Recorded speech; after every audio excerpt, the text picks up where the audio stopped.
Okay, ito ngayon yung video output ng webcam natin.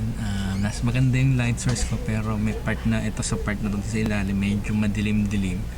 Kung gusto mo medyo i-correct yan, maglagay ka ng ring light or ibang light source na malapit sa webcam mo para makorek tong ganito. Pero overall okay naman kasi hindi naman siya mag-grainy, plus wide angle siya 90 degrees as advertised. Pero pag tisaw, gusto mong mga gitara, yan, medyo maganda siya pang pick up kasi wide angle siya. Fan ako ng wide angle sa mga webcam. For the audio quality naman, meron yung dalawang mic with noise cancellation and echo cancellation.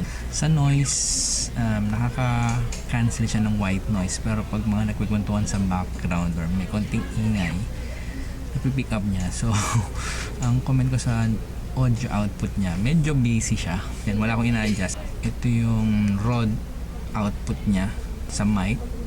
Maganda siya ma-make up. Sobrang ganda niya ma-make up. Pag may nagkwentuhan sa likod, maririnig.